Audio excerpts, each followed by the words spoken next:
Day 2 of the second Ashes Test here at the Gabba belong to Australia. The Aussies 6 for 378. The lead now 44 runs. Tom Deason from the Sydney Morning Herald. I'm Sam Jordan from 9 News. Tommy, it was a good day for Australia. Very un-Perth-like, wasn't it? Traditional Test cricket has come back. Great day for Australia. They bag a 44-run lead, all their top six making runs. 2 for 198. You think, geez, Australia really going to put the foot down and make 400 and really put England to the sword. And whilst their bowling wasn't particularly great, England fought back a little bit there. Steve Smith and Cameron Green would have liked to have gone on with that a bit more. No one makes triple figures. But, ultimately a lead, which is positive. Lots to digest. Yeah, it all went to plan for Australia this morning. They finished England's innings relatively cheaply. I thought it was nice that Joe Root got to finish unbeaten after the historic first century down under. Yeah, absolutely. I mean, it was a class knock yesterday with Joe. So much riding on that dig, and nice to tick a few more along. Australia would have been frustrated, but then ultimately, if you look forward in the context of tonight, England didn't get a second new ball at Australia either, so obviously they didn't bowl their full 80 overs tonight to get that second new ball. So I think Australia, in hindsight, whilst they would have leaked an extra 50 or 60 with that 11th wicket stand, one of the highest in Australia for over 50 years, they would have been okay with that. And then going into bat under the sun, Jake Weatherald and Travis had a few glove taps and away they go. Basically picking up where they left off in Perth, really assured. I like the fact that Travis Head is facing the first ball as well. Yep. A really nice little partnership flourishing there. Yeah, exactly right. There was actually a lot to play for England. They were in a strong position when they did walk out into the field. The first 3 deliveries from Jofra Archer going down the leg side, I think the speed was somewhere around the high 120s, low 130s in that first over for Archer, and that really did set the tone. It was a pretty lacklustre bowling display today. 100%. Look, Jofra's speeds are going to be scrutinised throughout this series as well. We know he's rocks and diamonds. We know that he wants to target guys like Steve Smith, but Steve Smith has not been dismissed by Jofra Archer for over 100 runs in his Test career, so he's got the wood on him. But ultimately, like Australia wanting to put pressure on those guys. Bryden Cass as well, trying to put pressure on him. He went for 100, I think, in his first 12 overs or so, ultimately trying to bring back Jofra Archer for more overs. He bowled 20 today, so the big question is tomorrow morning, how much do they rely on him? And we know his body is brittle. We know he doesn't play a lot of back-to-back cricket, so if Australia can keep him in the field as much as possible, I know that's stating the obvious, it goes a long way, but obviously without Mark Wood playing this test. Yeah, that's right, Tom. You mentioned that partnership for Australia, Travis Head and Jake Weatherald, seemingly picking up where they left off, what they produced in Perth as well, but it could have been a different story. Travis Head dropped on 3. That certainly would have been a twist in this unfolding story about whether he does permanently move to the top of Australia's order. I'm sure Usman Khawaja would have been a keen onlooker today to see how all of that unfolded, but Head got his chance and for the most part he took it. Jamie Smith spoke before the series about liking wicket-keeping in Australia and standing far back because of the bounce. And then he gets an absolutely beautiful edge there off Jofra Archer to his left at an awkward height around that shoulder height, which you're not sure whether to go hands up or fingers down, and puts it down. And boy, I was sitting out in the Gabba crowd there for about an hour and they were giving him absolute stick whenever the ball came to him all day. So a tough old day for the young England keeper there who hasn't made a lot of runs with the bat either. So Travis Head, big moment there.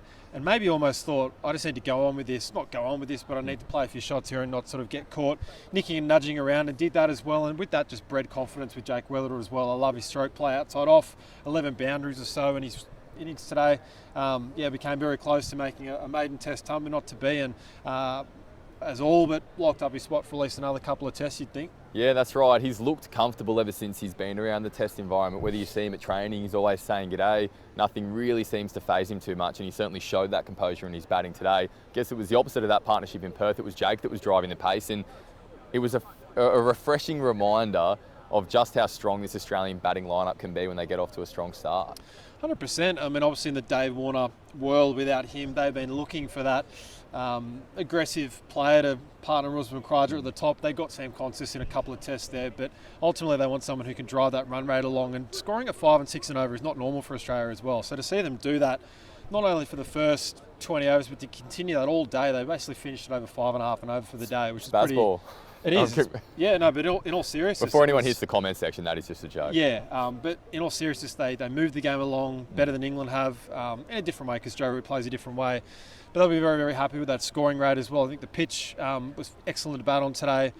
and they've managed to get through to stumps at 6 down, and I think that first hour or two will define the test tomorrow morning. Yeah, that's exactly right. Let's chat about some of Australia's top order batsmen who did well today as well. Marnus Labuschagne, a nice milestone for him, the first cricketer to reach 1,000 runs with the pink ball.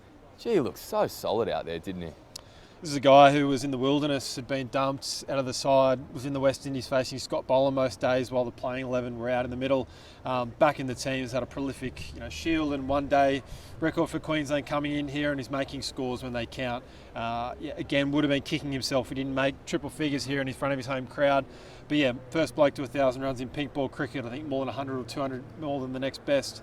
Very, very good form, promising, and yeah, second innings to come. And yeah, Australia might rely on guys like him to steer them home on day 4 or 5. Yeah, that's right. Those wickets just seemed to fall though when it seemed like someone was going to go big for Australia. Steve Smith batting under lights tonight. He also looks sensational. Those eye blacks that he's been wearing certainly did the trick. I like when he actually brought up his half century. There was a little point towards his face. I'm hoping it was for the eye blacks that he's been wearing. Again, despite the fact that he actually has, as he described, some of the most sensitive eyes when it comes to light getting around, even asking the cameraman to turn down the lights at the pre-match press conference as well. He was seeing them well. Yeah, I mean, he's made one pink ball, 100 in a day-night test. I remember last year in Adelaide when he was in the nets, a young net bowler bowled him twice in a row. And like he doesn't like the pink ball. That's not a secret. Yep. But I think for him tonight to make a very solid half-century in the manner that he did, again, would have been kicking himself to go on. That was an absolute stunner of a catch there at deep backward square there. So, yeah, he would have loved to have gone on with it a little bit more, of course, in any way, but just the glue and so assured, and he is safety at the top of the order there for Australia as well, and brought Cam Green along too as well. I'm not sure England's fields were great.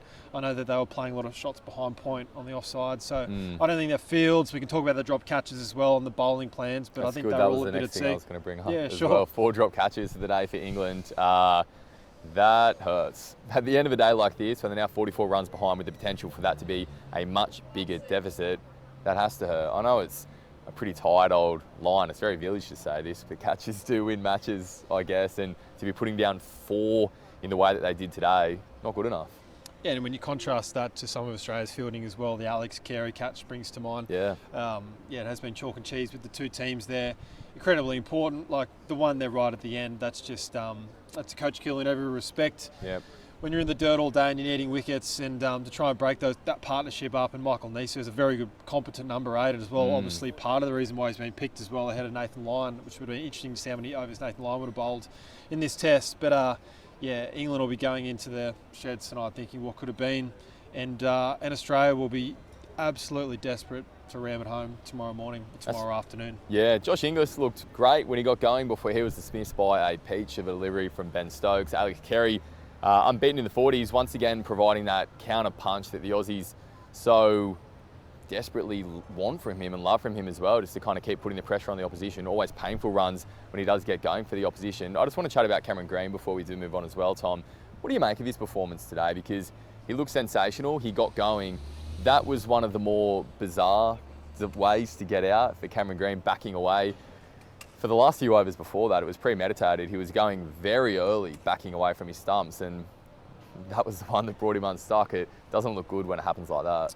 Yeah, short ball planned, and clearly Cam had backed away on the offside a few times at the other end and was giving himself space to, and he was scoring some runs. So Yeah, he was. But I do wonder whether maybe getting hit on the finger had affected him, and maybe he thought my hand's not 100% right, and that was affecting the way he was going about his batting. Clearly there was a short ball plan there from Bryden Carson, the wide, I think, literally before he backs away and does that. I referenced in my copy tonight the hilarious Grant Lambert clip against Sean Tate all these years ago where he backs back and basically can't get the ball. It reminded me of that a little bit. And Cam will be kicking himself, and I think it just created a little bit of chaos there. Obviously, Alex Carey comes in next ball, and Ben Duckett drops him. Yeah. 2 balls later, Steve Smith gets caught at deep backward square there. So a little bit of carnage to Australia, lose 2 wickets in 4 balls, but incredibly important that Josh Inglis doesn't go then. And they solidify that as well, and Michael Neser and Carey take it through to stumps. Big opportunity for Australia tomorrow morning, or tomorrow afternoon rather. I've done it too now, when play does resume. Tom, I don't know if this is too harsh to ask, but are England capable of actually getting their way back on top in this test match? We've seen 3 innings from them in the field here. The first in Perth, absolutely sensational. The kind of bowling performance that makes you think that they can win the Ashes back down under, but what we have seen since, it's been pretty lacklustre. I think their batters can get them back into the game. I still believe that the pitch will be good to bat on days 3 and 4. I don't think it'll break up too much. But then the question is the bowlers in the 4th innings. However, history shows in a pink ball game that no team has scored. Every team that's scored basically over 260 in a pink ball game has gone on to win that game. So if England's 344 doesn't win them the game, that'll be the first time in Test history in about 24 games. So, yeah, history is in England's favour at the moment. But yeah, if Australia can jag a 100-run lead, that'll be absolute gold on a Gabba pitch that I don't think is going to deteriorate a super amount. But then again, the fitness of their fast bowlers heading into the final innings.